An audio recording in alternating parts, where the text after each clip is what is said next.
ఆత్మీయ మిత్రులందరికీ వందనాలు. ఎలా ఉన్నారు? మరోసారి యెషయా గ్రంథాన్ని మనం చెప్పుకోవడానికి దేవుడు మనకి ఇచ్చిన ఈ అవకాశాన్ని సద్వినియోగం చేసుకుందాం. యెషయా గ్రంథం 7వ అధ్యాయము 15వ వచనాన్ని నిన్నటి రోజు ఆలోచన చేసాం. మరి ఈరోజు 16వ వచనాన్ని మనం ఆలోచన చేయబోతూ ఉన్నాం. మరి యెషయా గ్రంథం మాతో కూడా కలిసి ధ్యానం చేస్తున్న మిత్రులందరికీ కూడా ప్రభు పేరట వందనాలు తెలియజేస్తూ ఉన్నాను. ఈ వాక్యాలు వినడానికి మిమ్మల్ని అందరినీ ప్రేమపూర్వకంగా ఆహ్వానిస్తూ ఉన్నాను. కనుక వాక్యం విని మీరు ఆత్మీయంగా బలపడాలని చెప్పి ఇలాంటి అనేక విషయాలు మీకు చెప్పడం జరుగుతూ ఉంది. అంచేత ఈరోజు మరొకసారి ఈ వాక్యాన్ని వినడానికి నేర్చుకోవడానికి దేవుడు మనకి ఇచ్చిన సమయాన్ని మనం సద్వినియోగపరుచుకుందాం. 16వ వచనాన్ని చదువుకున్నట్లయితే ఇలా రాయబడింది: కీడుని విసర్జించుటకును మేలును కోరుకున్నటకును ఆ బాలునికి తెలివి రాకమునుపు నిన్ను భయపెట్టు ఆ ఇద్దరు రాజుల దేశము పాడు చేయబడును. ఆ ఇద్దరు రాజుల దేశము పాడు చేయబడుతుందని, ఆ ఇద్దరు రాజుల గురించి ఆహాజు భయపడుతూ ఉన్నాడని, ఎవరి కొరకైతే మరి ఆహాజు భయపడుతూ ఉన్నాడో ఆ ఆహాజు ధైర్యం చెప్పడానికి ఆ ఆహాజుని మరి మనోనిర్భరతను కోల్పోకుండా మరి అతనికి ధైర్యం చెప్పడానికి దేవుడు ప్రవక్త అయిన యెషయా ద్వారా రాయించిన ఈ మాటలు మనం చూస్తూ ఉన్నాం. కీడును విసర్జించుటకును మేలును కోరుకున్నటకును ఆ బాలునికి తెలివి రాకమునుపు, అంటే ఆ బాలుడు ఇంకా పసివాడుగా ఉన్నప్పుడే అని నిన్ను భయపెడుతున్నటువంటి ఆ ఇద్దరు రాజుల దేశము పాడు చేయబడుతుంది. నువ్వేమీ భయపడద్దు, ధైర్యంగా ఉండు, నిర్భయముగా ఉండు. ఆ దేశం పాడు చేయబడుతుంది, ఆ ఇద్దరు రాజులు పాడు చేయబడతారని చెప్పి దేవుడు ఇక్కడ వాళ్ళకి చెప్తూ ఉన్నటువంటి పరిస్థితి మనకు కనిపిస్తుంది. అయితే రాజులు 2వ గ్రంథం 15వ అధ్యాయం, అందులో మనం జాగ్రత్తగా పరిశీలన చేస్తే ఇలాగ రాయబడి ఉంది: ఇశ్రాయేలు రాజైన పెకాహు దినములలో అష్షూరు రాజైన తిగ్లత్-పిలేసెరును వచ్చి ఈయోను పట్టణమును, అబేల్బత్మాదాయక పట్టణమును, యెనోయాహు పట్టణమును, కేదేశు పట్టణమును, హాసోరు పట్టణమును, గిలాదు దేశమును, గలియా దేశమును, నప్తాలి దేశం అంతయును పట్టుకుని అచ్చటనున్న వారిని అష్షూరు దేశమునకు సరగా తీసుకుని పోయాను. అంటే ఈ యొక్క అష్షూరు రాజ్యం గురించి కానీ, అలాగే మరి ఆ అష్షూరు దేశం గురించి కానీ, ఆ రాజు గురించి కానీ, అలాగే ఐగుప్తు దేశం గురించి కానీ, ఆ రాజుని గురించి కానీ నువ్వు భయపడాల్సిన పని లేదు. ఆ ఇద్దరు రాజుల దేశాలు పాడు చేయబడతాయి అని అభయమిచ్చినట్టు మనకు అనిపిస్తుంది. 2వ రాజుల గ్రంథం 16:9 అష్షూరు రాజు అతని మాట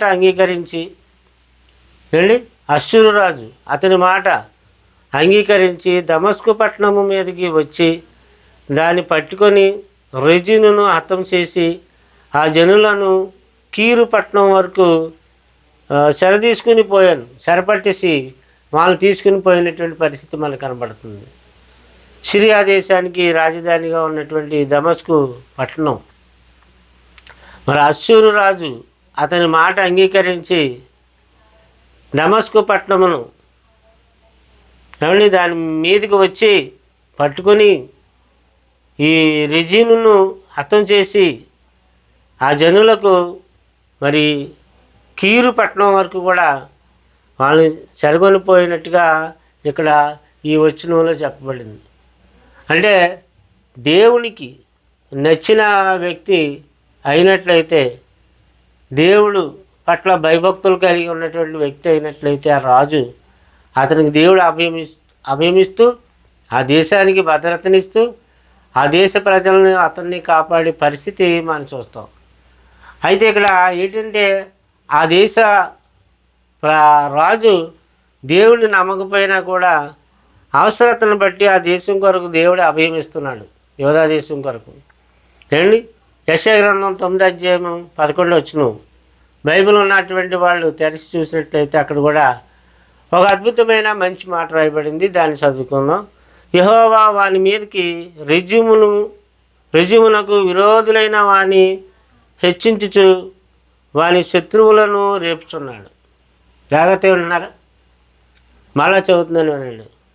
యెహోవా వాని మీదకి రిజునునకు విరోధులైన వారిని హెచ్చించుచు వాని శత్రువులను రేపుచున్నాడు. శత్రువులను రేపి వాళ్ళ మీదకి పంపే పరిస్థితి కూడా దేవుడే తీసుకొస్తాడు. దేవుడికి అనుకూలం అయితే శత్రువులను మిత్రులుగా మారుస్తుంటాడు. దేవుడికి వ్యతిరేకమైతే మరి మిత్రులు శత్రువులుగా మారుతూ ఉంటారు. ఇదంతా మనం దేవుడిని బట్టి ఆయన యందు మనకు ఉన్నటువంటి భయభక్తులను బట్టి జరుగుతూ వస్తూ ఉంటాయి. పిల్లలు ఆలోచన చేయండి. ఈ మాటల్లో ఉన్నటువంటి జ్ఞానాన్ని మనం అర్థం చేసుకోవాలి. అంటే దేవుడు కృప మన పట్ల ఉన్నట్లయితే శత్రువులు మిత్రులు అవుతుంటారు. మరి దేవుడి కృపకు నువ్వు దూరం అయినట్లయితే మిత్రులు కూడా శత్రువులు అవుతూ ఉంటారు. అది జాగ్రత్తగా మనం ఆలోచించుకుని శత్రువులను కూడా మిత్రులుగా చేసుకుని శత్రువులను కూడా మనం ప్రేమించి శత్రువుల కొరకు కూడా మనం ప్రార్థన చేసి క్రీస్తు ప్రేమను వాళ్ళకి చూపించాలని చెప్పి యేసుక్రీస్తు ప్రభు వారు సహోదర ప్రేమను గురించి చెప్పడం మనం పత్రికల్లోనూ కొత్త నిబంధనలో మనం చూస్తాం. మరొక వచనాన్ని చదువుకున్న యెషయా గ్రంథంలోనే 17వ అధ్యాయం 1 నుంచి 3 వచనాలు. దమస్కును గూర్చిన దేవోక్తి. దమస్కు దేశాన్ని గూర్చి దేవుడు పలికినటువంటి మాటలు, ఆయన వాక్యాలు అంటున్నాడు. ఏమన్నాడు? దమస్కు పట్టణము కాకపోవలసి వచ్చింది. దమస్కు పట్టణము కాకపోవలసి వచ్చింది. అది పాడై దెబ్బగాను అరోయేరు పట్టణములు నిర్మానుష్యములకు అవి గొర్రెల మందలు మేయు తావులుగాను ఎవడనో వాటిని బెదిరింపకుండా మందలు అచ్చట పండుకొనిను. అంటే ఈ దమస్క్ అనేది ఒక పట్టణంగానే లేకుండా అది ఒక పాడు దెబ్బగా అయిపోతుంది. దాని పరిస్థితి భయంకరంగా మారిపోతుంది. అది చాలా భయంకరమైన దుస్థితికి వెళ్ళిపోతుంది. ఆ పట్టణానికి వచ్చి చెప్పాడు. ఎఫ్రాయిమునకు దుర్గము లేకపోయాను. దుర్గం అంటే కోట. ఎఫ్రాయిములకు ఒక దుర్గం, ఒక కోట కూడా లేకపోయింది. దమస్కునకు రాజ్యము లేకుండాను ఇశ్రాయేలీల ప్రభావమును జరిగినట్లు సిరియాలో నుండి శేషించిన వారికి జరుగును. సైన్యములకు అధిపతియగు యెహోవా ఈ మాట సెలవిచ్చుచున్నాడు. అంటే ఆయన సెలవిచ్చాడంటే ఖచ్చితంగా జరుగుతుంది. ఆయన అన్నాడంటే ఖచ్చితంగా జరుగుతుంది. కనుక ఆయన అన్న మాట ఖచ్చితంగా జరుగుతుందని ప్రతి ఒక్కరు నమ్మాలి. నమ్మి ఆయన యందు భయభక్తులు కలిగి ఉండి ఆయనకు మహిమకరంగా బ్రతకాలన్నది దేవుడి ఉద్దేశం. ఆ రాజుల కాలంలో రాజులు కానివ్వండి, చక్రవర్తులు కానివ్వండి, వాళ్ళు విరోధులు కానివ్వండి, శత్రువులు కానివ్వండి, మిత్రులు కానివ్వండి, ఇశ్రాయేల్ దేశం కానివ్వండి, యూదా దేశం కానివ్వండి, అన్యుల దేశాలు కానివ్వండి, ఎవరైనా కూడా దేవుడు సెలవిచ్చిన మాట నమ్మి ఆయనకు లోబడి బ్రతికితే ఆ దేశం చక్కగా ఆశీర్వాదకరంగా ఉంటుంది. ఏమండి? చక్కని అభివృద్ధి చెందుతూ ఉంటుందని దేవుడు అభిషమిస్తూ ఉన్నాడు. అప్పుడే కాదండి, ఇప్పుడు కూడా అంతే కదా. ఏ దేశం అయితే విశ్వాసఘాతకమై దేవుడి మీద తిరుగుబాటు చేస్తుందో మరి ఆ దేశాన్ని మట్టి కరిపిస్తానంటున్నాడు దేవుడు. ఆ దేశం మీదకి తెగుళ్ళు, రోగాలు, తుఫాన్లు, వరదలు, ఎన్నో భయంకరమైన బీభత్సాలు వస్తూ ఉంటాయని చెప్పేసి చెప్తా ఉన్నాడు. అలాగే హోషేయ గ్రంథం 5వ అధ్యాయం 9వ వచనంలో శిక్షాదినమున ఎఫ్రాయిము పాడైపోవును, నిశ్చయముగా జరగబోవు దానిని ఇశ్రాయేలీయుల గోత్రపు వారికి నేను తెలియజేయుచున్నాను. ఏదైతే జరగబోతుందో భవిష్యత్తులో అది ఇశ్రాయేలు వారికి దేవుడు ముందుగానే చెప్పేవాడు. ఎందుకంటే ఆయన భవిష్యత్తుని అడిగిన దేవుడు కాబట్టి. తుఫాను రాబోతుందంటే ఈ వాతావరణ శాఖ వాళ్ళు ఎప్పుడు చెప్తారండి? వాళ్ళు చెప్పింది కూడా సరిగా జరగదు. కానీ దేవుడు మీ మీదకి తుఫాను రాబోతుంది, జాగ్రత్త పడండి, లేదా భూకంపం రాబోతుంది, జాగ్రత్త పడండి, ఉపద్రవం రాబోతుంది, జాగ్రత్త పడండి, ఒక తెగులు రాబోతుంది, జాగ్రత్త పడండి. మీరు చాలా జాగ్రత్తగా ఉన్నట్లయితే దాని నుంచి తప్పించుకుంటారని చెప్పేసి దేవుడు ముందుగా చెప్తూ వస్తూ ఉంటాడు. ఈరోజు చూడండి, మన యొక్క పరిసర ప్రాంతాలు, ఈ పిఠాపురం పరిసర ప్రాంతాలు కానీ అపారమైనటువంటి నష్టానికి గురైపోయాయి. పొలాలు, చేలన్నీ మునిగిపోయాయి. ఏమండి, రోడ్డులన్నీ కూడా మరి అతలాకుతలం అయిపోయి, వరద బాధితుల పరిస్థితి ఎంత భయంకరంగా ఉందో. పొలాలన్నీ నాశనం అయిపోయి, రైతులు చేతికి వస్తుంది అనుకున్నటువంటి పంట అంతా కూడా నీటిపాలు అయిపోయింది. పిఠాపురము, గొల్లపురోలు, రాయవరం, అపర్తి ఇలా పరిసర ఈ మండలంలో అనేకమైన గ్రామాలు ముంపుకు గురైపోయినాయి, జలమయమైపోయినాయి. ఏమండి, దేవుడు ఆనాడు ఇశ్రాయేలీయులకు ముందుగానే అలాంటివన్నీ వస్తాయి, శిక్షా దినమున ఎఫ్రాయిము పాడైపోవును, ఏమండి, నిశ్చయముగా జరగబోవు దానిని ఇశ్రాయేలీయుల గోత్రపు వారికి నేను తెలియజేస్తున్నాను. ఖచ్చితంగా దేవుడు తెలియజేస్తున్నాడు. ఉపద్రవం రాబోతుంది, సునామీలు రాబోతున్నాయి, భూకంపాలు రాబోతున్నాయి, యుద్ధాలు జరుగుతాయని ముందే దేవుడు తెలియజేసాడు వాళ్ళకి. అయినా వాళ్ళు జాగ్రత్త పడకపోవడం వల్ల అపారమైన నష్టాన్ని అనుభవించాల్సి వచ్చింది.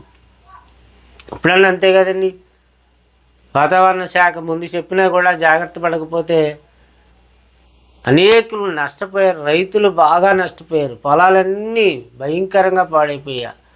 వాళ్ళ నష్టం ఎవరు తీరుస్తారు? ఏ ప్రభుత్వం ఇస్తే ఏదో కోస్తో కాస్తో ఇవ్వగలుగుతుంది, కానీ అనేక ఇళ్ళు కూలిపోయాయి.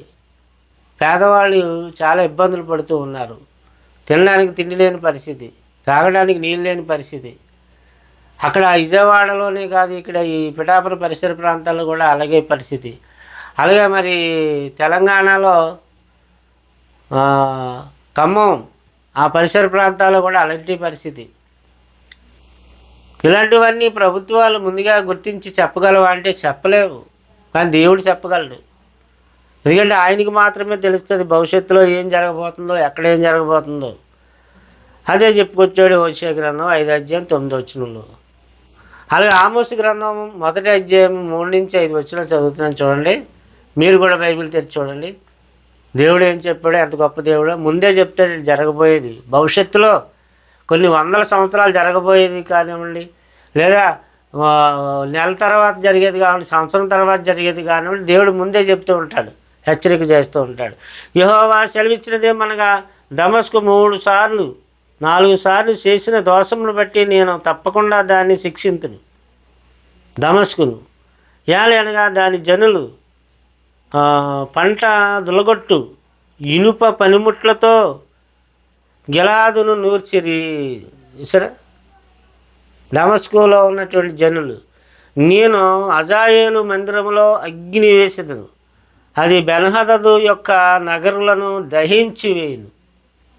సరే, దేవుడండి దమస్కు యొక్క అడ్డగడిలను విరిచెదను, అవనిలోయలోనున్న నివాసులను నిర్మూలం చేతును, బేతేనులోను ఉండకుండా రాజదండము వహించిన వానిని నిర్మూలన చేతును, సిరియానులు చెరపెట్టబడి కీరు దేశమునకు కొనుపోబడుతుని యెహోవా సెలవిచ్చుచున్నాడు. చూసారా, సిరియా దేశస్తులు చెరపెట్టబడి ఏమండి అక్కడ అంతా కూడా పాడైపోతే, చిన్న భిన్నమైపోతే ఎంతకాలం అని ఉంటారు, ఎంతకాలం వచ్చుకుంటారు. అంచేత వాళ్ళు కీరు దేశానికి వెళ్ళిపోతారు. చెరపెట్టబడిన చెరపెట్టుకుని తీసుకెళ్ళిపోతారు వాళ్ళని శత్రురాజులు. వాళ్ళ చేతులకి నేను అప్పగించేస్తున్నాను అని చెప్పాడు దేవుడు.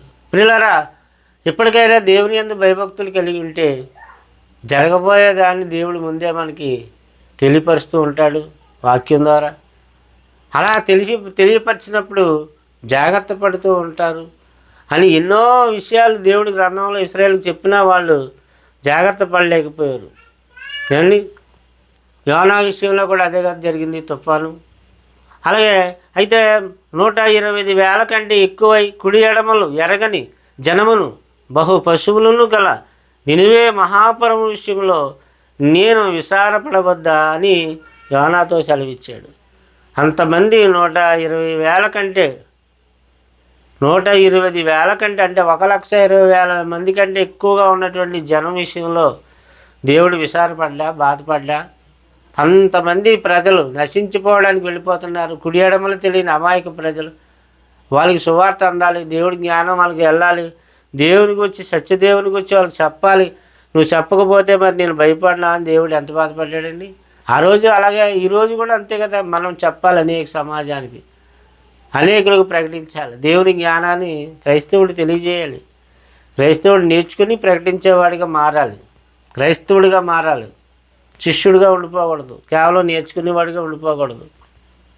శిష్యుడంటే నేర్చుకునేవాడు, క్రైస్తవుడు అంటే నేర్పించేవాడు అండి. జ్ఞానం తెలిసినవాడు క్రైస్తవుడు, క్రీస్తుని ధరించినవాడు, క్రీస్తు వలె నడుచుకునేవాడే క్రైస్తవుడు. అందరూ క్రైస్తవులు కాదు, చర్చికి వెళ్ళేవాళ్ళు అందరూ క్రైస్తవులు అనబడరు. దేవుని పిల్లలు ఆలోచించండి. ఆ దినమున మంచి చెడ్డని ఎరగని మీ కుమారులు అనగా అపహరింపబడుదురని మీరు చెప్పిన మీ పిల్లలు దానిలో ప్రవేశించరు. దానిని వారికి ఇచ్చేతను, వారు దానిని స్వాధీనపరచుకుందరు అని చెప్పేసి అన్నాడు. ద్వితోపదేశకాండం 1వ అధ్యాయం 39వ వచనం ఇది. మరొకసారి చదువుతుందని జాగ్రత్తగా చూడండి, రాసుకోండి రిఫరెన్స్లు. బైబిల్లో చూసుకోండి, అలాగ ఉన్నావో లేవో ఒకసారి బైబిల్ని పరిశోధించండి, పరీక్షించండి, పరిశీలించండి. దేవుని జ్ఞానాన్ని, దేవుని జ్ఞానం నేర్చుకోవాలి, దేవుని జ్ఞానం చెప్పే వాళ్ళని ప్రోత్సాహం చేయాలి అండి. ఆ దినమున మంచి చెడ్డలను ఎరగని మీ కుమారులు అనగా అపహరింపబడుదురని మీరు చెప్పిన మీ పిల్లలు దానిలో ప్రవేశించరు. దాన్ని వారికి ఇచ్చేదను, వారు దానిని స్వాధీనపరుచుకుందరు. ఇందులో పాలుతేలు ప్రవహించే దేశంలో వాళ్ళు ప్రవేశపెడతాను, ఆ దేశాన్ని మీ పిల్లలు స్వాధీనపరుచుకుంటారని చెప్పాడు. యెషయా గ్రంథం 8వ అధ్యాయం 4వ వచనం అండి. ఈ బాలుడు నాయన అమ్మ అని అననేరక మునుపు ఏమండి అష్షూరు రాజును అతని వారును దమస్కు యొక్క ఐశ్వర్యమును షోమ్రోను దోపుడు సొమ్మును ఎత్తుకొని పోవుదురు అని చెప్పాడు. యెషయా గ్రంథం 8వ అధ్యాయం 4వ వచనంలో ఇవన్నీ దేవుడు ముందుగా చెప్పాడు. ఎలా జరుగుతుంది ఆ దేశానికి, ఇలాంటి గతి ఈ దేశానికి పడుతుంది. ఇశ్రాయేల్ దేశానికి ఎలా ఉంటుంది, ఆ దేశానికి అలా ఉంటుంది, వీళ్ళందరికీ ఎలా ఉంటుంది, అలాగ ఉంటుంది. అన్ని దేశాల గురించి, అందరు ప్రజల గురించి దేవుడు చెప్పినా వాళ్ళు వినలేదు. కాబట్టి దేవుడు చాలా మండిపడ్డాడు, చాలా కోపపడ్డాడు. అలాంటి శిక్ష వాళ్ళ మీదకి రప్పించాడు. ఏమండి మరలా ఒకసారి చదువుతున్నాను, ఈ బాలుడు నాయనా అమ్మా అని అననేరక మునుపు, అంటే అంత వయసు ఇంకా రాకమునిపే అష్షూరు రాజును అతని వారును దమస్కు యొక్క ఐశ్వర్యమును షోమ్రోను దోపుడు సొమ్మును ఎత్తుకొని పోవుదురు. అంటే ఆ ఇద్దరు రాజులకి శిక్ష విధిస్తాను, ఆ ఇద్దరు రాజులు నివసించే దేశాలకు శిక్ష విధిస్తాను. నువ్వేమి భయపడవద్దు, నువ్వు నిర్భయంగా ఉండు. ఆహాజుతో చెప్పిన మాట, కీడిని విసర్జించుటకును మేలుని కోరుకున్నటకును ఆ బాలునికి తెలివి రాకమునుపు నిన్ను భయపెట్టు ఆ ఇద్దరు రాజులు ఆ రాజుల దేశము పాడు చేసేదను. ఎంత గొప్పవాడండి. అల్ప విశ్వాసంగా ఉన్నటువంటి వాడికి, దేవుడిని నమ్మనటువంటి మంచి స్థితిలో దేవుడిని నమ్మనటువంటి అతనికే దేవుడు ఇంత అభయమిస్తే, నేను నిజంగా బలంగా దేవుడిని నమ్మితే మనకి దేవుడు ఎంత భరోసా ఇస్తాడు, ఎంత బలం ఇస్తాడు. అంచేత దేవుడిని ఖచ్చితంగా నిజంగా నమ్మండి. ఆటోమేటిక్గా డూప్లికేట్గా కాకుండా నిజాయితీగా యథార్థంగా దేవుడిని సత్యవాక్యమును అనుసరించి నమ్మండి. నమ్ముట నీ వలన అయితే నీకు సమస్తమును దేవుడు సాధ్యపరుస్తాడు, గొప్పగా నిన్ను ఆదుకొని దీవిస్తాడన్నది వాస్తవాన్ని గుర్తించండి. చాలా వాక్యాలు ఎలా చెప్పడానికి, అనేక మందికి వాక్యం అనడానికి దయచేసి ఈ యొక్క మన ఛానల్ని సబ్స్క్రైబ్ చేయండి, లైక్ కొట్టండి, షేర్ చేయండి. అనేక మందికి వాక్యం, దేవుని పనిలో పాల్గొనే ఉండండి. అనేక విషయాలు నేర్చుకుందాం, ప్రార్థన చేసుకుందాం. తల వంచి కళ్ళు మూసుకోండి. మహాపరిశుద్ధుల తండ్రి, మీ పరిశుద్ధ నామానికి వందనాలు, స్తుతులు, స్తోత్రాలు. ఈ రాత్రికాల సమయంలో మరొకసారి నీ వాక్యం చెప్పుకునే అవకాశం ఇచ్చినందుకు వందనాలు. ఈ వాక్యం వింటున్నటువంటి ప్రతి ఒక్కరిని జ్ఞాపకం చేసుకుని తండ్రి, లైవ్ వీక్షిస్తున్న వీక్షకులను, అందులో ఎవరైనా రోగులై ఉంటే దయతో స్వస్థపరచమని క్రీస్తు ప్రభు నామాన్ని అడిగి వేడుకొంచున్నాం తండ్రి. ఆమేన్. అందరికీ వందనాలు.